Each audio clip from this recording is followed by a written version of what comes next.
Académie Chan, Éducation Plus, du cours de la 6e en terminale, en podcast. Chapitre 8. L'État, le pouvoir et les grandes doctrines politiques. Objectif du chapitre. Premier tiret.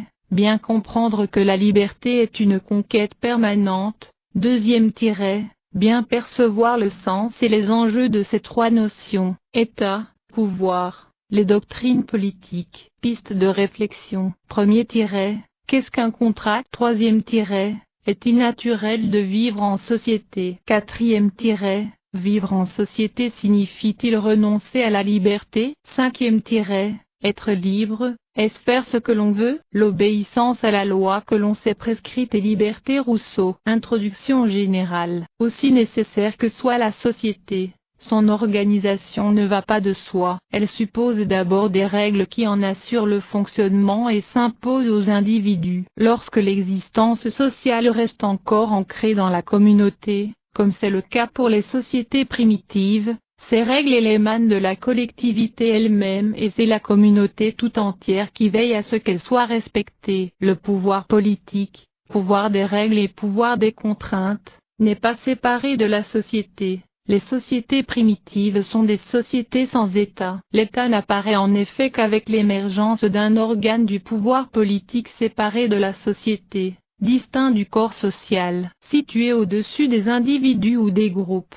Il prétend arbitrer leurs différends ou régler les conditions de leurs acteurs. Pour être efficace, un tel pouvoir nécessite bien sûr l'usage de la force. C'est pourquoi on a pu définir l'État comme le monopole de la violence physique légitime selon Max Weber. L'État se présente en tout cas comme l'instrument nécessaire de l'ordre social, au service de l'intérêt de tous, c'est-à-dire de la société dans son ensemble. Il convient de remarquer que l'idée de l'État ne remonte qu'au XVIe siècle, notamment avec Machiavel. C'est parce qu'on a voulu distinguer les gouvernants des gouvernés que la notion est née. Machiavel a montré qu'à la différence du clan, de la tribu ou même de la nation, l'autorité politique n'est pas le fait de commander mais le droit de commander. Ce n'est pas une idée de fait mais une idée de droit. C'est une institution des hommes en vue d'assurer la sécurité et l'ordre dans la communauté. Cela est aussi l'avis d'Hobbes qui a affirmé que l'institution de l'État permet d'échapper à la guerre de tous contre tous de l'état de nature. Ainsi,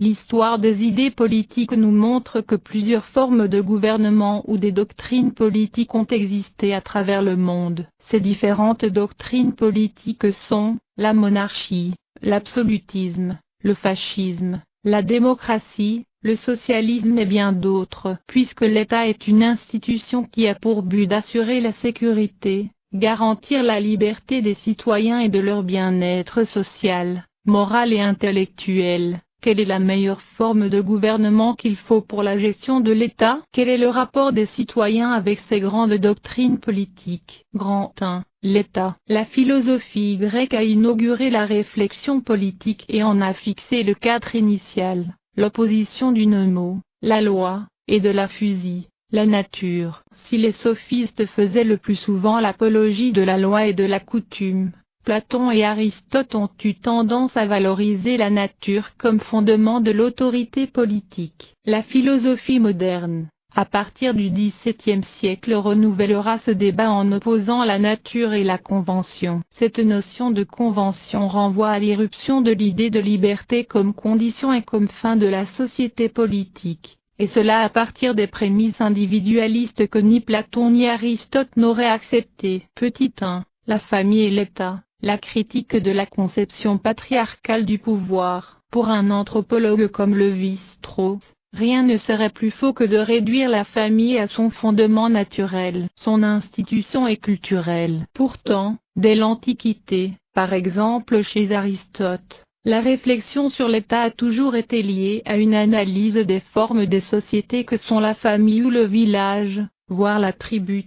La thèse fondamentale d'Aristote est que l'homme est par nature un animal politique, mais aussi qu'il y a une genèse naturelle de la société politique. Car, quand on l'analyse, la cité ne se décompose pas en individus, elle se décompose en communautés dont chacune est naturelle, de telle sorte que la cité l'est aussi. L'individualisme est récusé par Aristote autant que par Platon, même si ce dernier reconnaît davantage de valeur à l'individu. Si Aristote veut inscrire la cité dans l'ordre naturel, il différencie en même temps ces communautés en montrant qu'elles ne sont pas identifiables. L'autorité paternelle n'est pas l'autorité despotique, et ni l'une ni l'autre ne sont l'autorité politique. À la suite d'Aristote, Rousseau distinguera le gouvernement domestique du gouvernement civil, l'autorité du père de l'autorité politique et, dans tous les cas, exclura qu'il soit despotique. Le père doit donc commander dans la famille,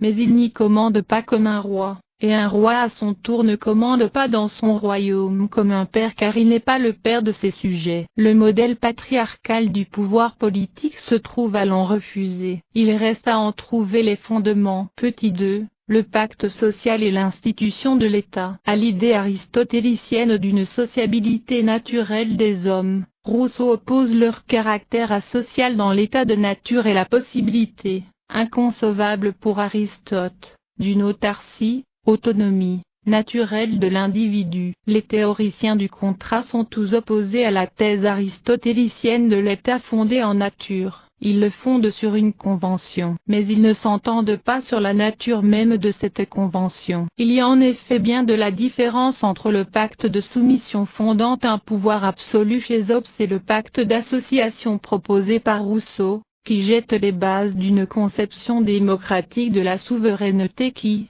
pour l'essentiel, reste la nôtre. Le pacte social est conçu comme un échange, soit égal, soit inégal, par ses différents auteurs. Selon Hobbes, la seule façon d'ériger un tel pouvoir commun, c'est de confier tout leur pouvoir et leur force à un seul homme, le Léviathan. Chacun échange avec chacun, mais au profit d'un tiers, le souverain, qui ne s'engage à rien, ou presque. En aliénant leur liberté naturelle, les hommes obtiendraient en échange la sécurité de leur personne et de leurs biens. Mais peut-on se sentir en sécurité face à un souverain dont la puissance est sans limite réelle?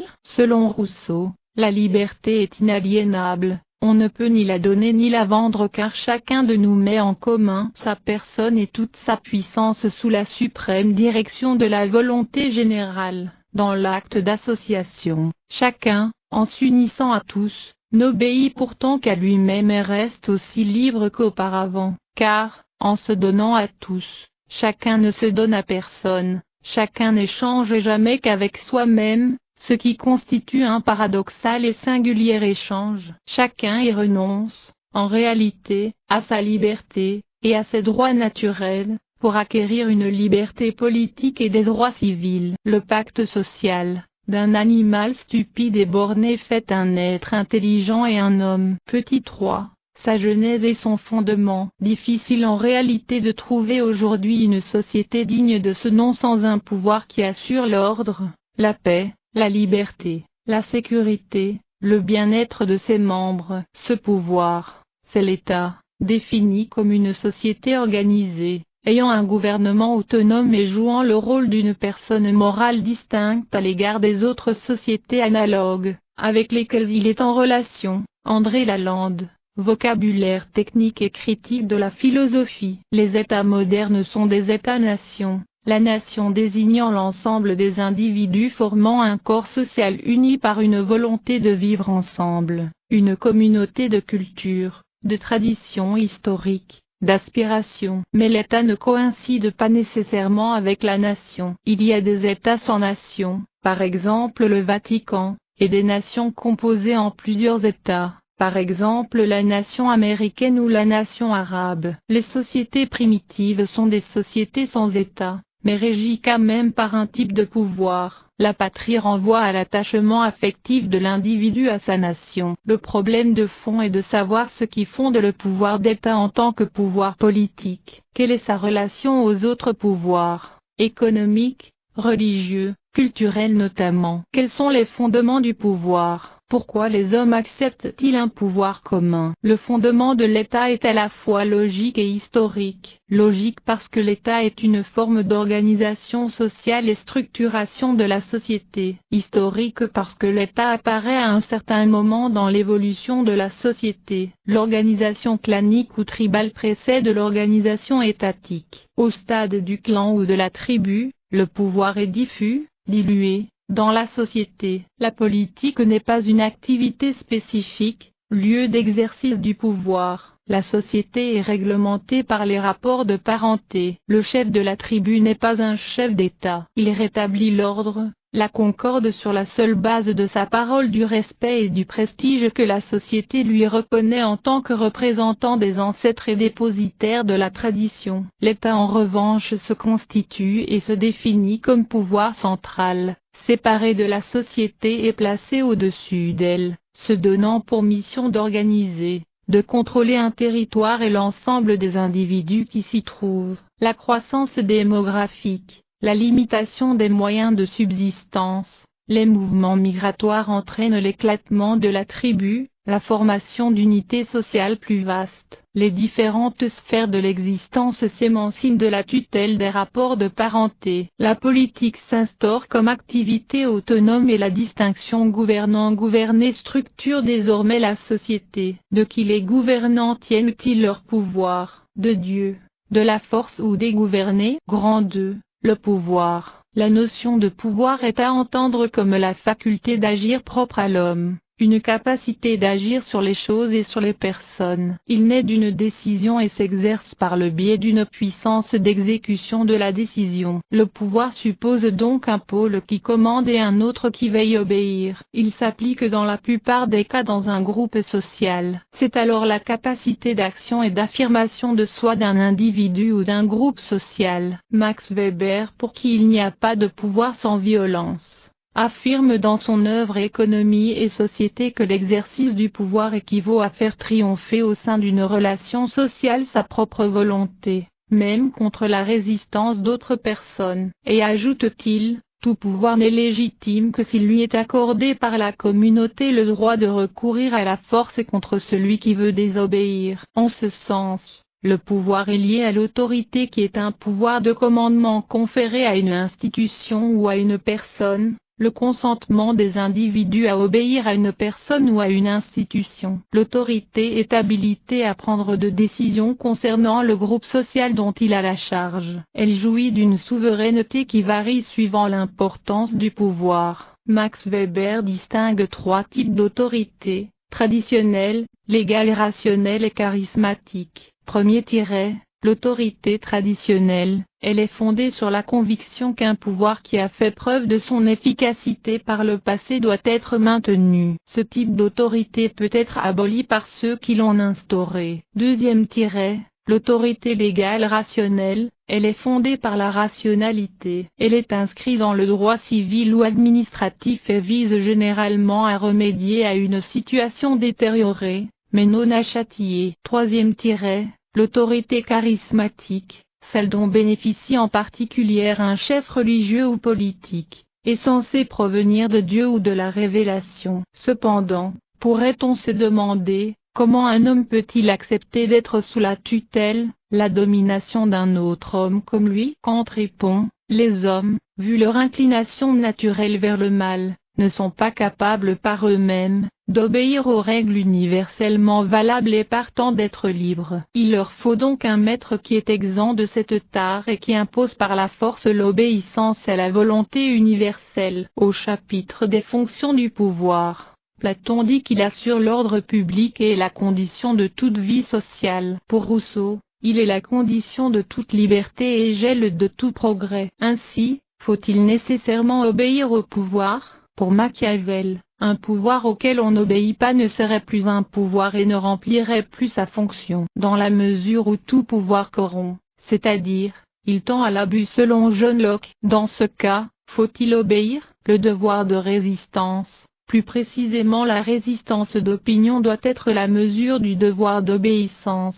Résistance et obéissance, voilà les 2 vertus du citoyen. Par l'obéissance il assure l'ordre, Par la résistance il assure la liberté, disait Alain. Petit 1. Les théories du droit divin. Les théories du droit divin affirment que tout pouvoir vient de Dieu. Il est la source, le fondement de toute autorité. À ce titre, il est du devoir de chacun d'obéir à l'autorité de façon inconditionnelle. La monarchie de droit divin a régné pendant tout le Moyen Âge. Elle est caractéristique de la féodalité. Le roi est le représentant de Dieu sur terre. Son autorité est incontestable et exige une soumission absolue. C'est un régime politique où le pouvoir est détenu par un seul individu, les autres étant réduits au rôle des courtisans ou des simples exécutants. Petit 2. Les théories du droit naturel. Sur le déclin de la société féodale va progressivement naître et se constituer une nouvelle classe, la bourgeoisie. Sur la base des idées de liberté et de raison, elle se met à contester le pouvoir de la noblesse et du roi. Le cartésianisme, l'esprit d'examen, le libre jugement du sujet sont les nouvelles valeurs de référence.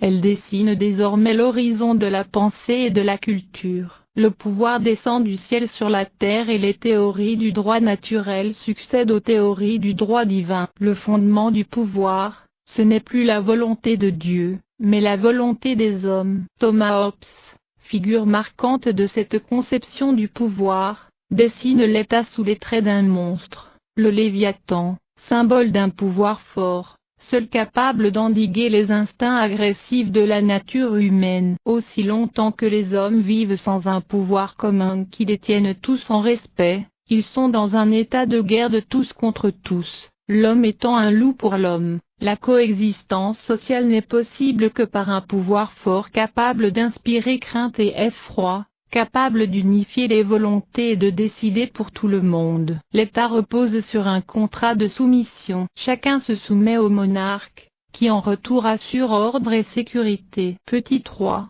La volonté du peuple comme immanence du pouvoir. Bien que résultant d'un contrat et de la volonté des associés, le pouvoir tel que le conçoit Hobbes conserve un caractère transcendant et ce qu'il implique une soumission absolue au monarque. Une fois que le sujet s'est démis de ses pouvoirs au profit du souverain, il ne peut plus discuter ses ordres et il n'a plus rien à décider. Le pouvoir absolu du souverain nous ramène à l'arbitraire du pouvoir divin ou de l'état de nature. La véritable immanence du pouvoir est celle que définit Hegel, lorsqu'il montre que l'État est l'incarnation de la raison et de la volonté libre. L'État moderne est le rationnel en soi et pour soi. Il réalise la performance d'assurer la synthèse du particulier et de l'universel par l'universalisation de la particularité. La volonté particulière dans l'État ne peut vouloir que ce que veut la raison universelle, et celle-ci ne peut s'objectiver que dans la particularité comme prise en compte de la volonté du sujet. Ceci veut dire concrètement qu'il faut opposer à la transcendance du pouvoir,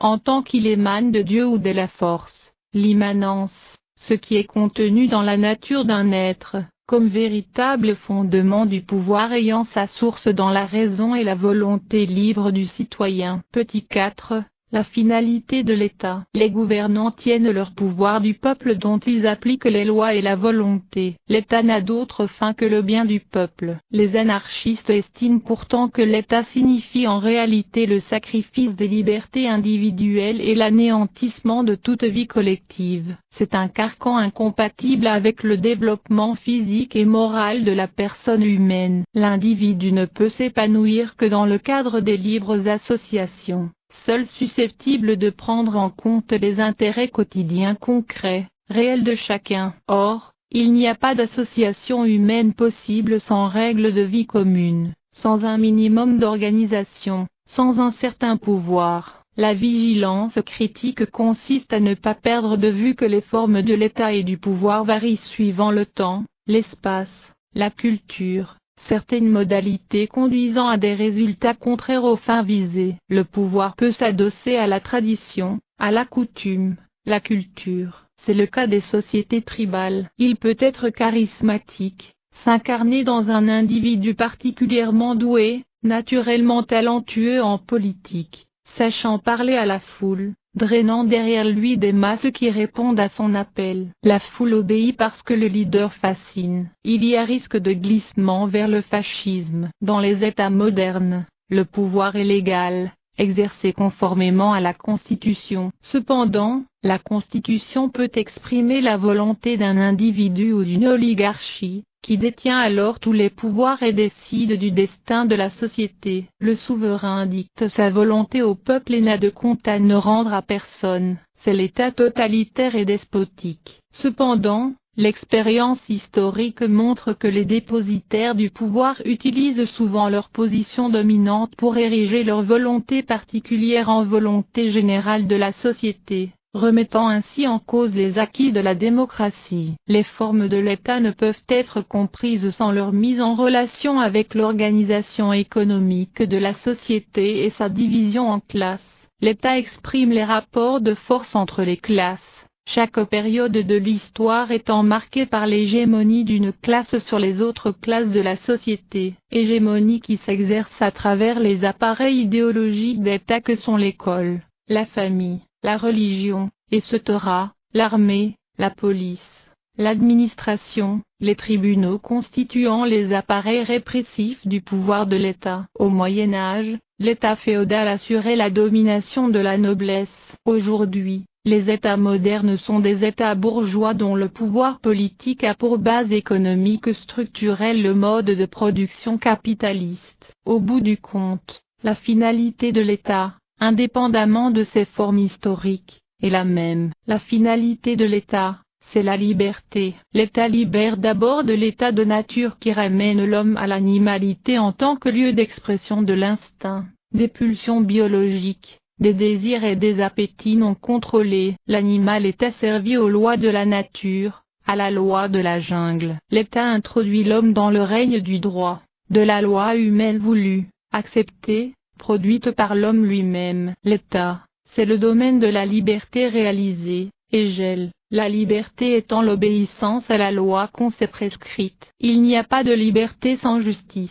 L'injustice restaure l'état de nature, crée des inégalités, des situations de domination, d'exploitation, d'asservissement des uns par les autres. La justice et l'égalité sont intrinsèquement liées à la liberté. Elles s'imposent comme principes cardinaux de toute organisation politique démocratique. Ce sont des droits naturels de la personne humaine définis comme être doué de raison, que l'État doit préserver par une législation exprimant la volonté générale en tant qu'émanation de l'ensemble du corps social. Tous les hommes naissent libres et égaux. Les hasards de la fortune et de l'histoire, les conflits d'intérêts matériels font que ces principes sont en permanence battus en brèche. La vocation de l'État est de tendre vers leurs pleines applications. C'est de cette manière qu'il peut également assurer la protection de la personne et des biens, la sauvegarde de la paix et de sécurité de tous, la défense de l'intérêt général et du bien commun. La liberté implique l'égalité,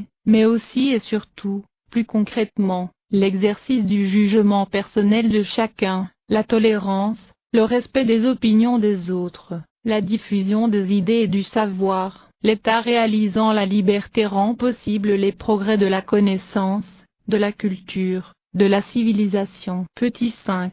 Le rôle du pouvoir dans l'État. D'après Kant, l'homme est un animal qui, lorsqu'il vit parmi d'autres individus de son espèce, a besoin d'un maître, d'où la nécessité du pouvoir. On distingue généralement trois pouvoirs dans l'État civil. Premier – le pouvoir législatif, il a pour rôle d'élaborer des lois auxquelles seront soumis les membres de la société. Deuxième – le pouvoir judiciaire, il dit le droit, c'est-à-dire juge de ce qui est légal ou non. Troisième – le pouvoir exécutif, il applique les règles qui ont été décidées. Petit 7.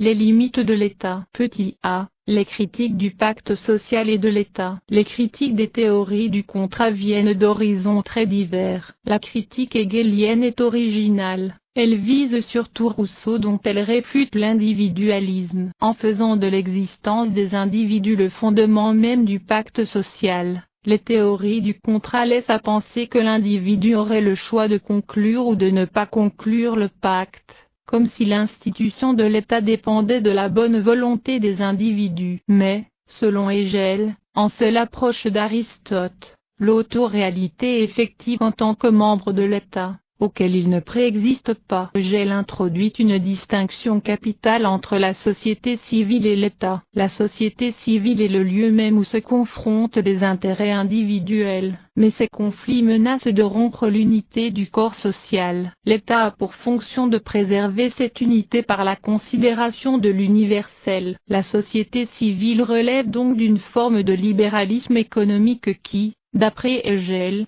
rencontre des limites et suppose son dépassement dans la sphère politique. Mais, quand le libéralisme économique s'assujettit aux sphères, il a tendance à concevoir l'État comme un simple instrument au service de la société civile, c'est-à-dire des intérêts individuels. Or l'État a une fonction supérieure, dans la mesure où il s'efforce de subordonner les conflits économiques à des règles supérieures, en particulier éthiques. Si le libéralisme tend à faire de l'État un moyen au service de la société civile et cherche à en limiter la puissance, la tradition marxiste en fera un obstacle à supprimer au profit d'une société civile sans classe sociale. Dans les deux cas, c'est la limitation réciproque et l'équilibre entre la société civile et l'État qui sont remis en cause. Grand 3. Les systèmes politiques. Petit 1. La monarchie. Le mot monarchie dérive de deux mots grecs mono, seul et archain,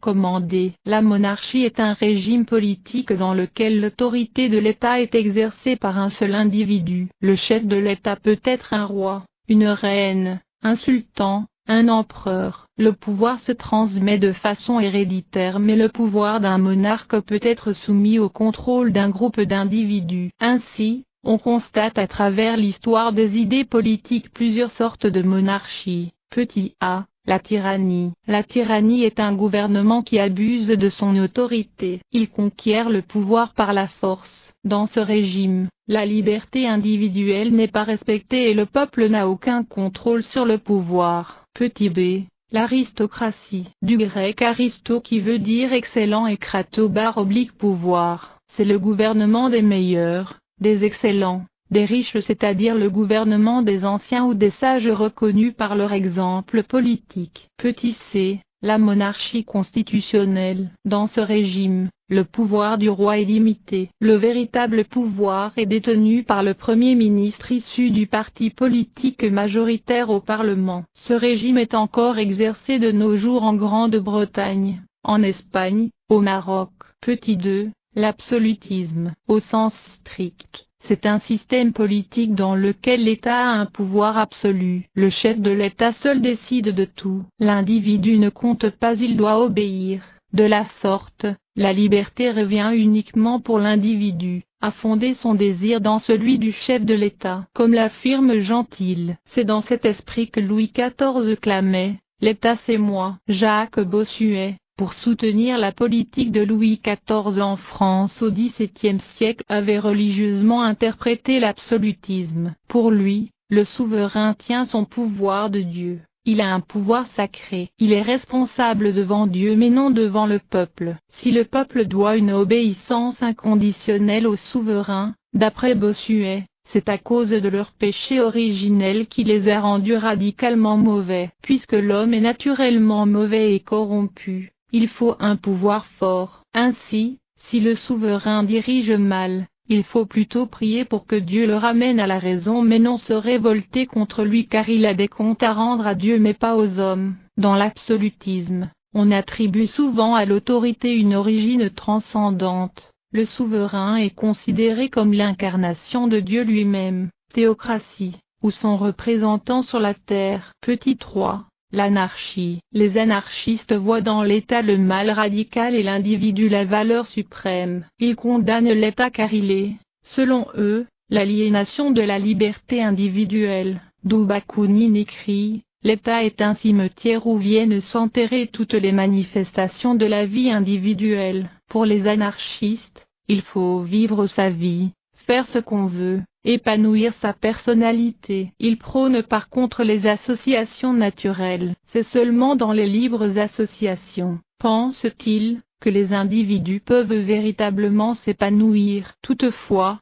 si on peut avec les anarchistes que la tentation de l'État est de devenir tyrannique, Il faut alors rejeter l'idée selon laquelle les hommes établissent des associations naturelles parfaites. L'autorité reste nécessaire pour la protection des libertés individuelles contre les violences d'autrui. Petit 4. Le socialisme. Marx et Engels. Le socialisme fait prévaloir l'intérêt global sur les intérêts particuliers. À la base, le socialisme est avant tout une dénonciation des inégalités sociales constatées par Marx et Engels. Pour y remédier, il propose une révolution politique qui consiste à arracher le pouvoir des mains de la bourgeoisie pour le confier aux prolétaires. Le but visé est de parvenir à une société sans classe, où règne l'égalité et la liberté. Mais en réalité, le pouvoir du prolétariat n'est que la dictature du Parti communiste. Petit 5. La démocratie. Rousseau. Elle tente de concilier les précédentes théories avec les anarchistes. La démocratie reconnaît que la personne humaine est la seule valeur et son bonheur la seule fin en soi. Mais contre eux, elle soutient que l'État est un moyen incontournable pour la réalisation des aspirations individuelles. L'individu est important mais sans l'État il n'est rien. La démocratie a pour principe de base le respect de la liberté et l'égalité des citoyens. Un État démocratique est un État où la Constitution et les lois expriment la volonté générale et non la volonté d'un individu ou d'une oligarchie. C'est un État libéral où les gouvernants tiennent leur pouvoir du peuple, qui contrôle leurs actions. Le peuple élabore lui-même les lois auxquelles il est soumis. Il choisit ses représentants, dont la tâche est de défendre l'intérêt général, unique fondement et unique finalité du pouvoir d'État. La séparation des pouvoirs, caractéristique de l'État libéral, oblige les gouvernants à rendre compte au peuple de la manière dont ils exercent le pouvoir à eux confié par l'ensemble des citoyens. Elle balise le terrain pour un fonctionnement démocratique des États modernes. Cette volonté générale n'est pas sans danger, car elle est en fait celle de la majorité. Mais alors, la démocratie n'est que la domination de la majorité sur la minorité. Bien pire, quand la majorité est incompétente, la démocratie risque fort de verser dans la tyrannie de la médiocrité. En démocratie, les droits sont certes proclamés, mais en réalité ils ne sont effectifs que pour les riches et les influents. Petit a. Critique de la démocratie. De nos jours et à travers le monde, nous vivons une époque de la démocratie. Cette démocratie accorde la liberté politique, de la pensée, d'expression et d'opinion, la libre concurrence économique, la participation de tous les citoyens à la chose publique. Il est à remarquer que cette doctrine politique a des imperfections surtout dans les pays sous-développés et démocratisés, car la liberté accordée par la démocratie s'assimile quelquefois au libertinage. D'un côté, en confiant le pouvoir au peuple, aux citoyens, il y a beaucoup de possibilités de le confier aux ignorants, aux hommes sans culture politique, aux opportunistes politiques. De l'autre côté, la démocratie telle qu'elle est pratiquée dans la plupart des pays n'a pu résoudre beaucoup de problèmes. L'enrichissement démesuré d'une minorité au détriment d'une masse populaire misérable. L'égalité devant la loi n'est que théorique. La discrimination, l'injustice, la corruption sont des préjudices de la démocratie. Grand 4. Le dépassement de l'État, vers la paix universelle. L'institution de l'État civil met un terme à l'état de nature qui existe entre les individus et instaure la paix civile à l'intérieur de l'État. Cet état de droit ne suppose pas pour autant la suppression absolue de la violence, mais sa neutralisation. Cependant, l'institution des États fait naître un nouvel état de nature entre ces États eux-mêmes. Apparaît ainsi la guerre, comme relation politique entre les États. La paix est toujours l'exception et la politique se déploie dans l'horizon de la guerre toujours possible. Peut-on concevoir une sortie définitive de l'état de nature qui oppose les États? Cela revient à penser radicalement l'idée de la paix, et non son concept empirique, une paix éternelle et universelle, et non plus un état provisoire instauré par des pactes fragiles. Kant montre le caractère raisonnable de ce projet, prenant en partie modèle sur la façon dont l'état civil a pu se constituer. Il en fait un idéal de la raison pratique qu'il actionne dans l'histoire, car cette idée de l'universel et éternel peut être conçue sans contradiction. l'essentiel reste encore de la réaliser grâce à l'action. La réflexion de Kant entrevoit la possibilité d'une société de nations, qui ne serait pas un État au-dessus de tous les États mais une fédération fondée sur des principes communs de relations entre les États souverains. Hegel récusera ce projet kantien. Il n'y a pas de sortie possible et définitive de l'état de nature qui existe entre les États,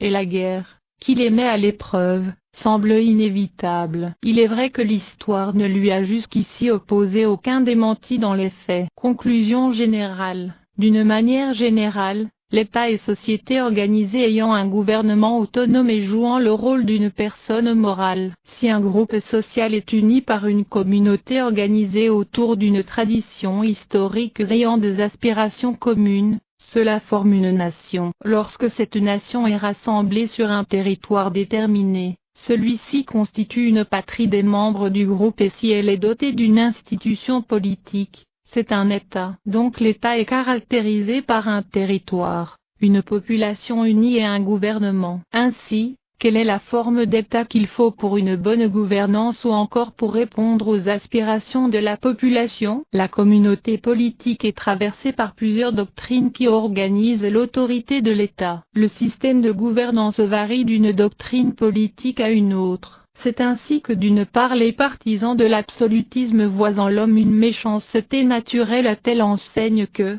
pour rétablir l'ordre, la sécurité et la tranquillité sociale, le pouvoir absolu de l'État est nécessaire. D'autres voient dans la gestion de l'État une compétence, mais il faut reconnaître que le régime démocratique, malgré ses insuffisances, peut réconcilier l'idée de la liberté individuelle avec la discipline de l'État. Dans un État démocratique, la paix, la stabilité sociale résident dans l'éducation des citoyens, dans leur instruction et la culture démocratique pour accroître l'esprit critique. Par ce processus, les citoyens peuvent avoir la maturité politique pour être dignes du régime démocratique et l'État deviendrait un moyen nécessaire de réalisation des aspirations des citoyens. Sujet de réflexion. 1er. Comment l'État peut-il préserver la liberté? 2e. Peut-il y avoir une société sans État? 3e. La fin de l'État est-elle la liberté? 4e. En quoi la démocratie est-elle toujours à conquérir?